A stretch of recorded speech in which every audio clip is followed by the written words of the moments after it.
Oh, nag-jacket ka tapos biglang maaraw. Nag-crop top ka tapos biglang uulan. Ano ba talaga? Hindi ko na maintindihan din eh. Kasi minsan parang yung natin, yung klima natin, half day summer, half day tag-ulan, ganun. For the remix ang weather, o diba? Kaya tingnan mo, remix na rin yung ubo mo, yung sipon mo. Saktong-sakto rin sa mga kantahan natin eh. Oh, playing sa umaga, pantropiko. Playing sa hapon, raining in Manila, ganun. Ayan, maayong hapong muli sa mga maot at guwapa ni Yespren natin. Kasama mo na nga kakwentuhan, kachismisan, karatig, katuwang at kaututang dila rin. Ngayong maaraw na minsan uulan. Alam mo, ayoko talaga minsan sabihin, umuulan na naman kasi alam kong maaraw sa inyo. Minsan naman kapag sinabi kong, ngayong maaraw na Tuesday pero biglang umuulan pala sa inyo, di ba?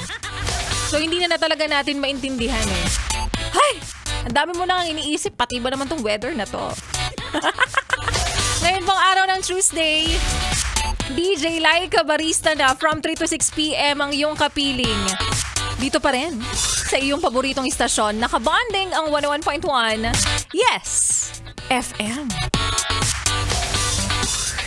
At para sa iyo ate, kuya, nanay, tatay, lolo at lola, umulan man o umaraw, alam kong hindi ka nagpapahuli, hindi mo nakakalimutan, at palagi ring nag-aabang sa himala o kaya naman ay biyaya na matatanggap mula sa amin. Siyempre, kung ako rin yung araw-araw ko yung naaabangan eh.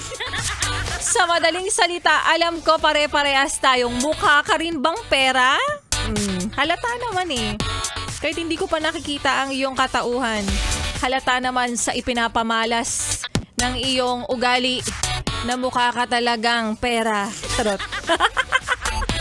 Ay nako, dahil ngayong araw, yes friend, may mananalo na naman. Oh, abangan nyo lang kung kaninong programa. Ang mananalo na naman ng 1,000 pesos para po sa atin.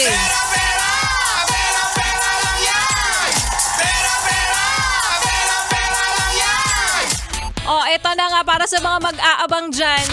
Aba, mamaya-maya lamang.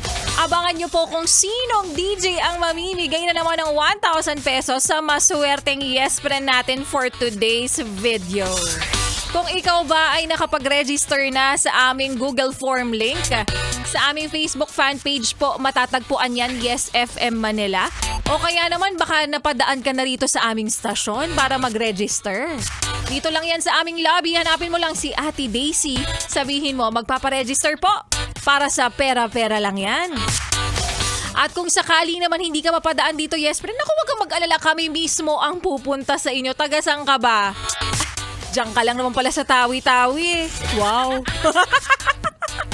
Kami mismo ang pupunta sa inyo o kaya naman pag nakita mo ang mga DJs ng 101.1 Yes FM na nag-iikot-ikot, lumilibot-libot o kaya naman ay sumisiksik-siksik sa kanto't sulok ng inyong lugar. Kalabitin mo kung sino man yan. Sabihin mo, magpaparegister ako para sa pera-pera lang yan. Ganon lang yun kasimple, yes friend. Kaya naman, congratulations na sa mga nanalo. And congratulations in advance din sa mga mananalo pa lang para po sa atin.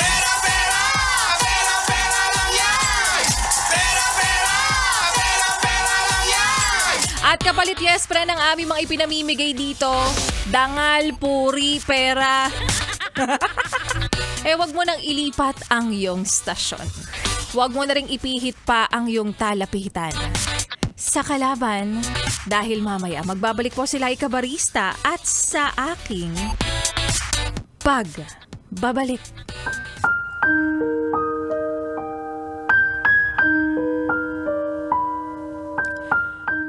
Kung ikaw ba ang tatanungin, ano bang dahilan kung bakit nananatili ka pa rin sa isang relasyon? Bukod sa mahal na mahal mo siya, tanggap mo kung sino siya, kasama dyan yung mga sagot na ang layo na kasi nang narating para huminto. Ang dami na napagdaanan para bumitaw. Sa madaling salita, kaya hindi ka bumibitaw kasi sayang. At yan nga, yes, pre, ng kwento na ating mapapakinggan mamaya sa aking pagbabalik para po sa ating Laika Barista Moments. Pero ngayon ituloy muna natin, yes, pre, ng pakikinig mo sa mga kantahan natin ngayon araw. Ngayong araw po ng Martes, kasama ang susunod na kanta na para sa'yo na nape-pressure na sa mga patutsyada ng mga tao sa paligid na ikaw raw ay mag-asawa na. Naku, sabihin mo sa kanila, okay lang. Hindi naman ako dapat mataranta. Dahil ang pag-aasawa ay hindi naman karera. Ay, kala mo naman talaga pero sa loob-loob mo pressured ka na. Kaya naman here's Karera by Beanie. Dito pa rin sa 101.1 Yes FM. 101.1 Yes FM.